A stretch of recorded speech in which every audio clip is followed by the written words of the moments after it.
The rain hammered against the cracked windows of the downtown diner like an angry drummer, each drop echoing Marcus Chen's desperation as he stared at the pink slip in his trembling hands.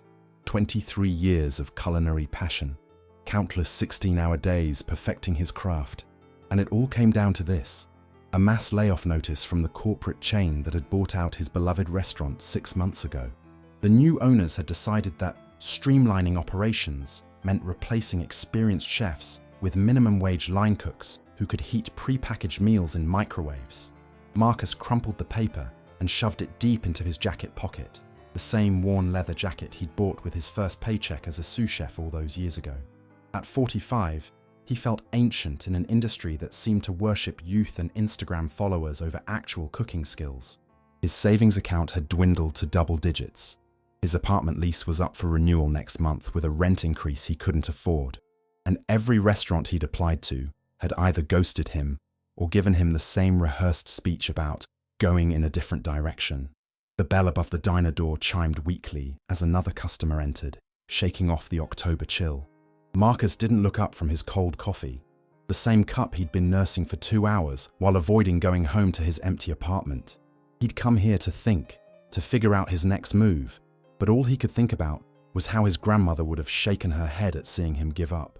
She'd been the one who taught him to cook, standing on a milk crate in her tiny kitchen in Chinatown, learning to fold dumplings and balance flavors like a painter mixing colors on a palette. If you're enjoying this story so far, I'd be incredibly grateful if you could show your support with a like. Your encouragement means the world to writers like me. The stranger who'd entered took a seat at the counter 3 stools down from Marcus, and even in his peripheral vision, there was something unmistakably familiar about the figure. Long, graying hair partially hidden under a baseball cap, dark sunglasses despite the gloomy weather, and hands that bore the telltale calluses and scars of someone who'd lived hard and survived to tell about it.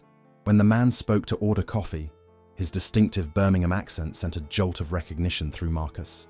"Bloody hell, this weather's mental," the stranger muttered, pulling off his sunglasses to reveal eyes that had seen decades of rock and roll excess, redemption, and everything in between. Marcus nearly choked on his lukewarm coffee. Ozzy Osbourne, the actual legendary Prince of Darkness, was sitting 3 stools away from him in a rundown diner at 2 p.m. on a Tuesday, looking as out of place as a bat in a cathedral. Marcus had grown up listening to Black Sabbath albums on repeat, using the driving rhythms and dark melodies as the soundtrack to many late-night cooking sessions. There was something surreal about seeing his musical hero in such an ordinary setting, especially on what might be the worst day of his professional life. Ozzy seemed to sense Marcus watching him and turned with a slight smile. "You all right there, mate? Looked like you've seen a ghost." Marcus stammered, suddenly feeling like a starstruck teenager instead of a middle-aged chef. "You're Ozzy Osbourne." "Last time I checked," Ozzy chuckled, his famous lisp making the words sound almost musical. "Though some days I'm not entirely sure. And you are?" "Marcus Chen." He extended his hand, still not quite believing this was happening. "I'm a huge fan. Your music got me through culinary school." Ozzy's eyebrows raised with interest as he shook Marcus's hand. "A chef, eh? That's brilliant. I've always admired people who can cook. Me, I can barely make toast without setting something on fire." He gestured to the empty stool between them. "Mind if I move closer? I promise I don't bite anymore. Gave that up years ago."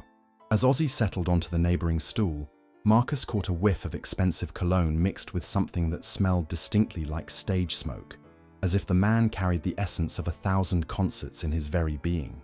Up close, Marcus could see the lines around Ozzy's eyes that spoke of laughter and pain in equal measure, the hands that had gripped millions of fans' hearts through guitar strings and microphones.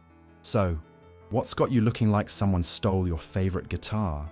Ozzy asked, his voice carrying a warmth that contrasted sharply with his dark persona. "You've got that same look I had when Sharon first threatened to divorce me." Despite everything, Marcus found himself laughing, a real laugh, the first genuine one he'd had in weeks. "Lost my job today. 23 years cooking, and apparently I'm now considered obsolete." He pulled out the crumpled pink slip and smoothed it on the counter. "Corporate takeover. They want microwaves, not chefs." Ozzy studied the termination letter with the same intensity he might have given a new song's lyrics. "Corporate bastards," he muttered. They did the same thing to music, you know. Used to be about passion, about creating something that moved people's souls. Now it's all algorithms and auto-tune. He looked up at Marcus with genuine concern. What kind of food do you cook?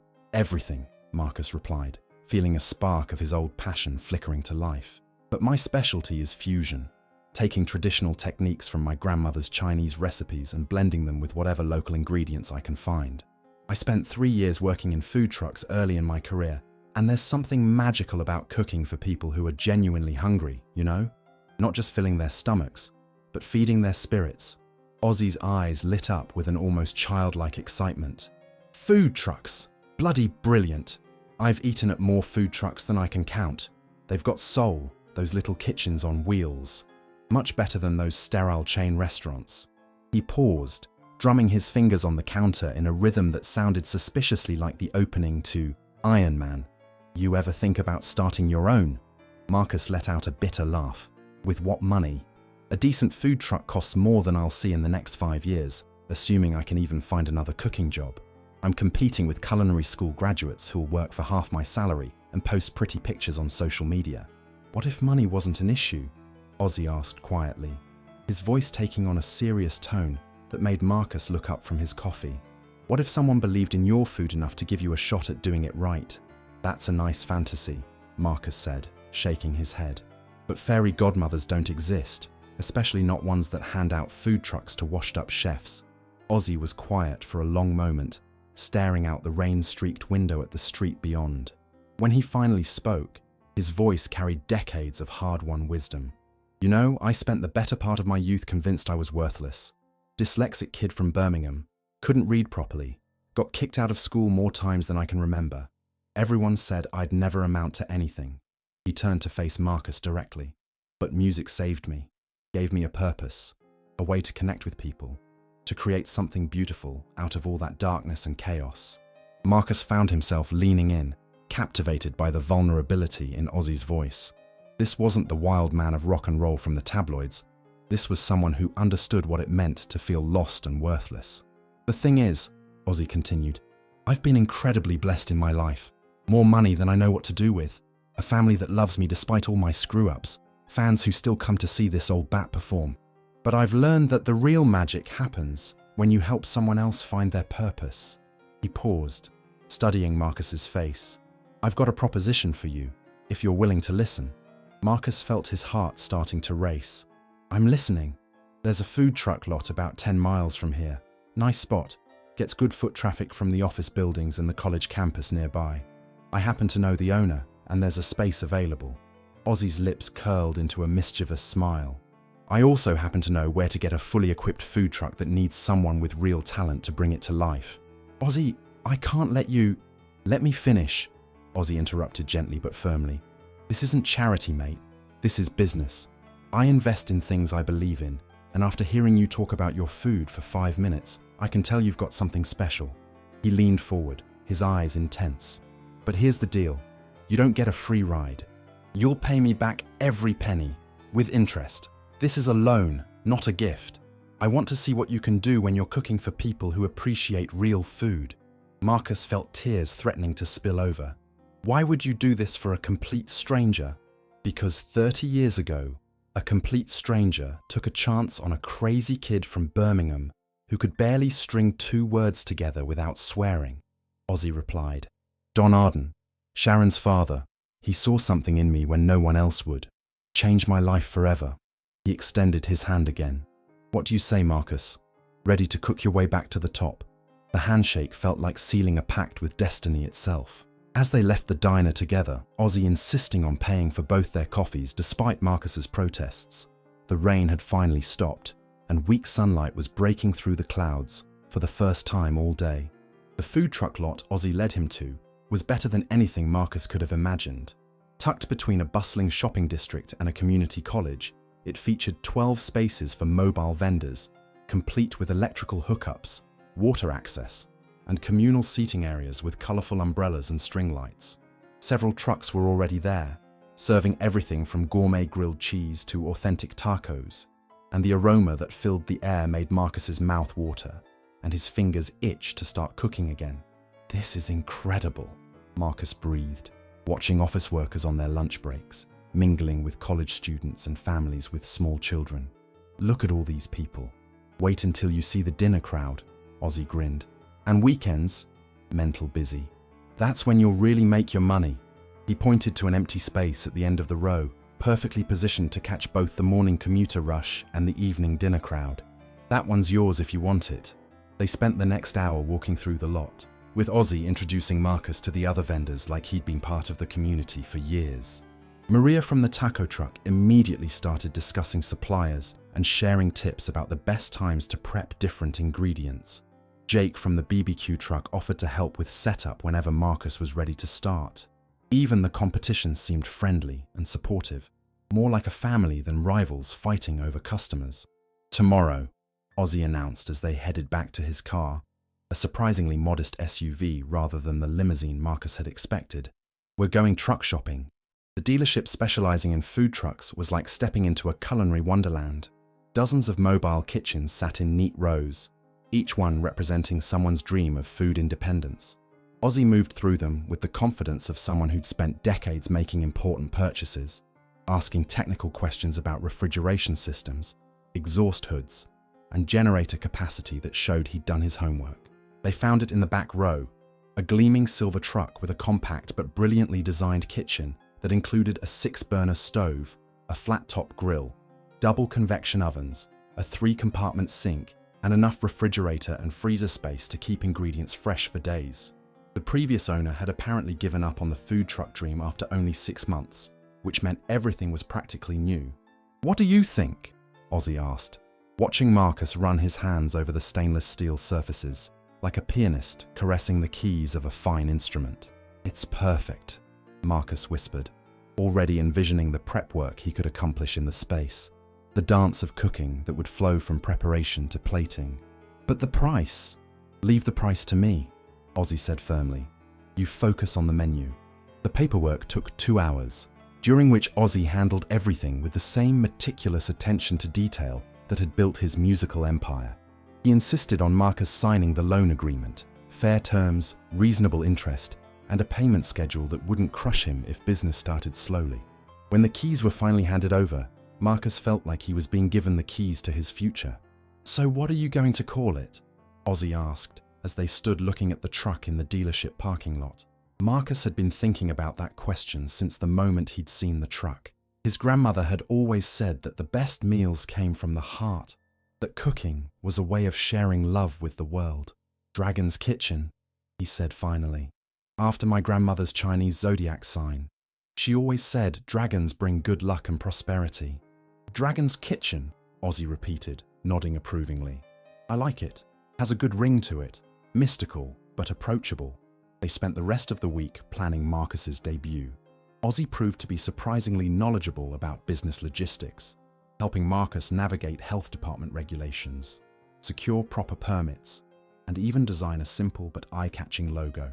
More importantly, he became a sounding board for menu ideas, offering the perspective of someone who'd eaten at countless restaurants around the world. "The secret," Ozzy explained over dinner at his surprisingly normal suburban home. Sharon was in London visiting their daughter, he explained, "is to find the balance between familiar and exciting. People want to try something new, but they also want to feel comfortable ordering it." Whoa. Marcus had spent 3 sleepless nights perfecting his opening menu, a carefully curated selection that showcased his fusion approach while remaining accessible to adventurous eaters and comfort food seekers alike. His signature item would be dragon dumplings, traditional pork and shrimp dumplings elevated with unexpected ingredients like truffle oil and microgreens, served with both traditional soy ginger sauce and a spicy sriracha aioli. The lunch crowd would love his fusion fried rice.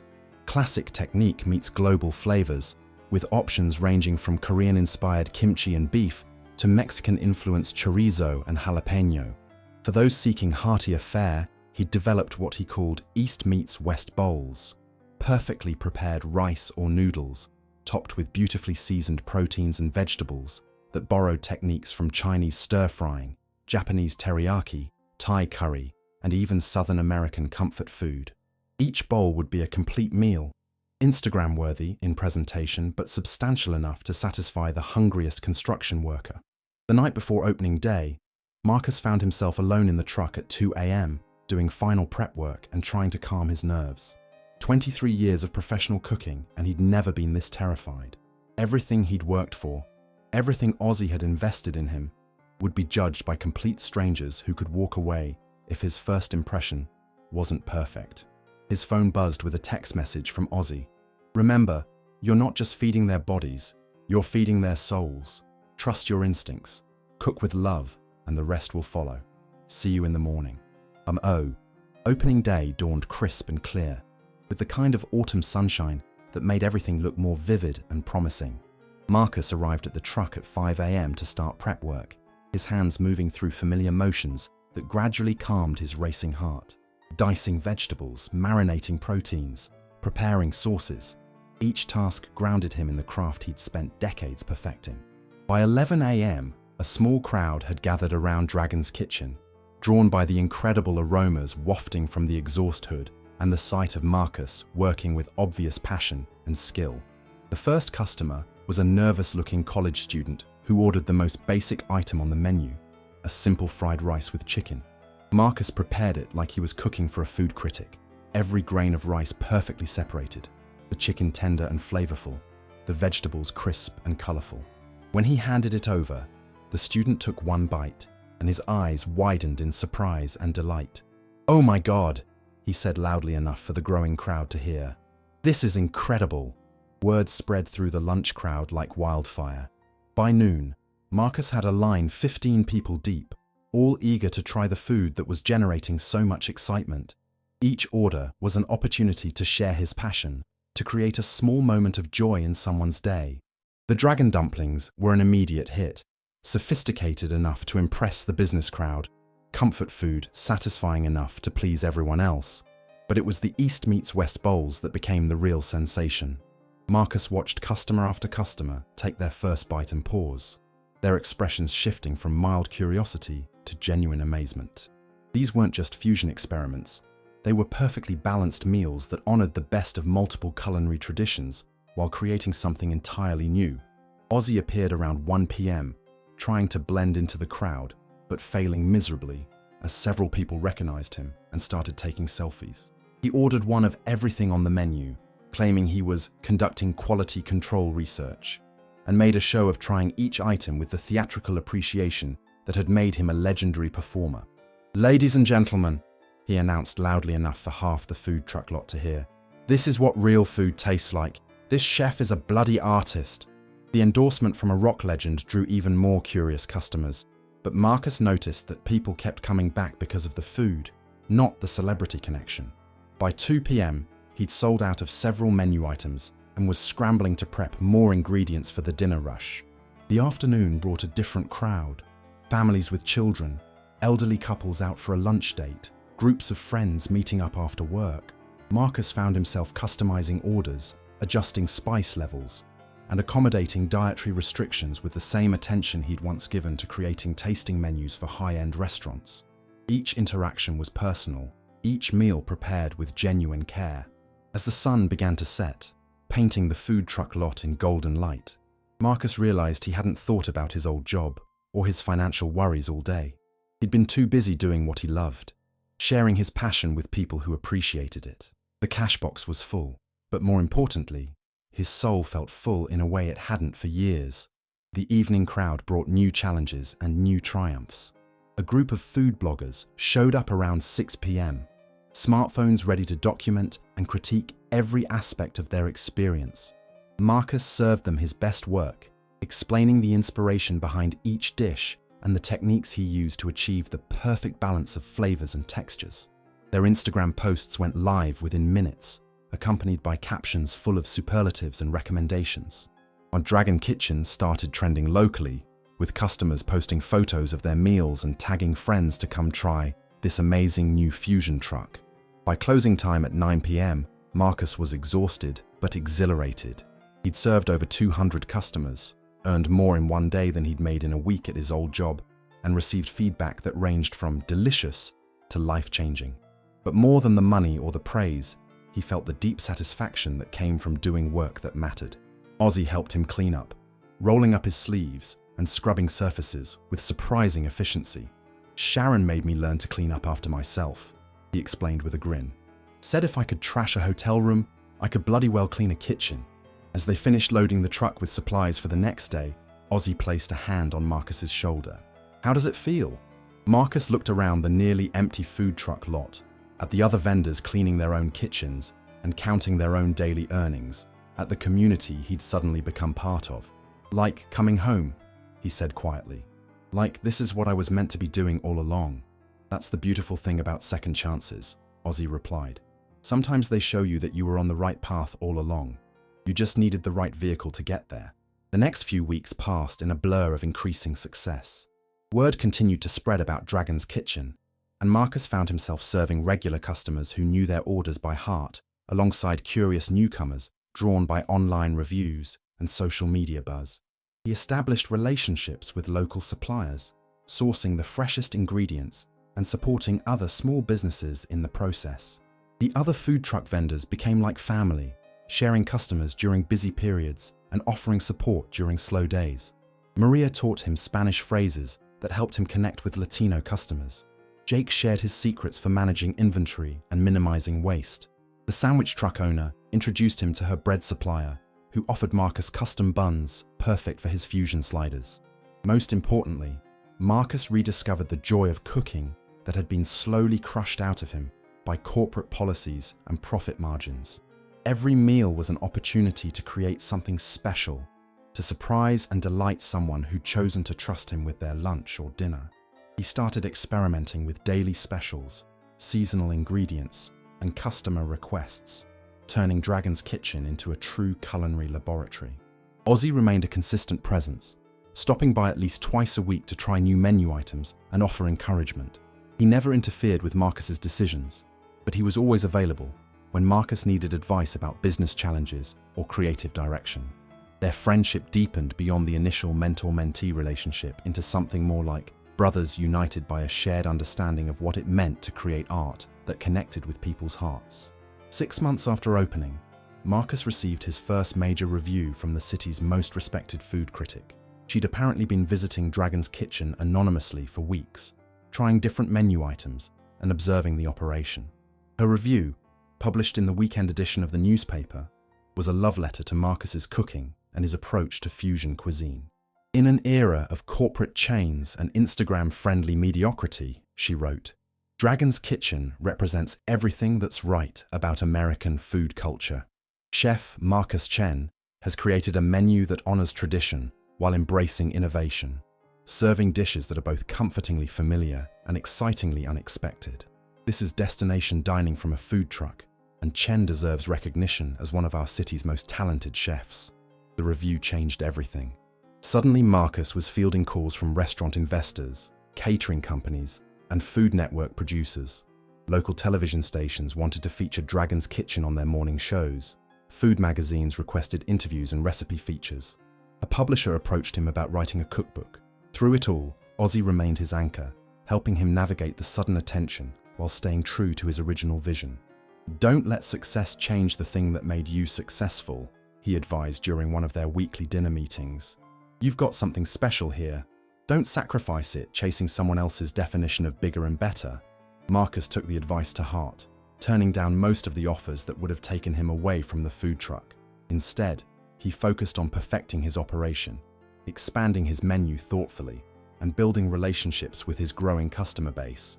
He hired 2 part-time assistants, culinary school graduates who shared his passion for quality and innovation, and started offering catering services for small events. The loan payments to Ozzy were never a burden because business continued to thrive. Marcus actually paid off the truck 6 months early, much to Ozzy's pride and amusement. I knew you had it in you, he said when Marcus handed him the final payment. But I have to admit, you've exceeded even my wildest expectations. By the end of his first year, Dragon's Kitchen had become a local institution. Marcus had been featured in national food magazines, won several local business awards, and built a following that included everyone from college students to food industry professionals. More importantly, he'd rediscovered his love for cooking and found a way to share that love with hundreds of people every week. The anniversary celebration was Ozzy's idea. A block party featuring live music, with Ozzy making a surprise acoustic appearance, all of Marcus's signature dishes, and testimonials from customers whose lives had been brightened by their Dragon's Kitchen experiences. Local politicians showed up to present Marcus with a key to the city. Fellow food truck operators brought potluck contributions. Even Marcus's former co-workers from the corporate restaurant made appearances, many of them now dealing with their own career transitions. As the evening wound down and the last customers headed home with full bellies and happy hearts, Marcus found himself standing beside Ozzy, looking at the food truck that had transformed his life. The silver surface reflected the string lights and neon signs of the food truck lot, making it look almost magical in the darkness. "You know what the best part is?" Ozzy asked, following Marcus's gaze. "What's that?" "This is just the beginning," Ozzy replied with a smile that held decades of hard-won wisdom. "You've proven you can cook, you can run a business, and you can make people happy. The world's your oyster now, mate." Marcus nodded, feeling the weight of possibility and the lightness of purpose in equal measure. He thought about his grandmother, who would have been so proud to see her dumpling folding lessons transformed into a thriving business that brought joy to so many people.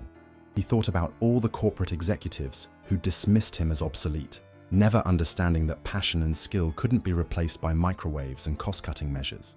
Most of all, he thought about the simple miracle of connection that happened every time someone took their first bite of his food. The moment when hunger became satisfaction, when a routine lunch became a small celebration, when a stranger became a friend through the universal language of a perfectly prepared meal. 2 years later, Dragon's Kitchen had spawned 2 additional trucks, a small restaurant in the arts district, and a line of packaged sauces sold in local grocery stores. Marcus had published a cookbook that became a regional bestseller and started offering cooking classes that filled up months in advance. He'd hired a dozen employees, many of them young cooks who reminded him of his younger self, passionate, talented, and just needing someone to believe in them. Ozzy remained a regular customer and trusted advisor, always available when Marcus faced difficult decisions or needed encouragement during challenging periods.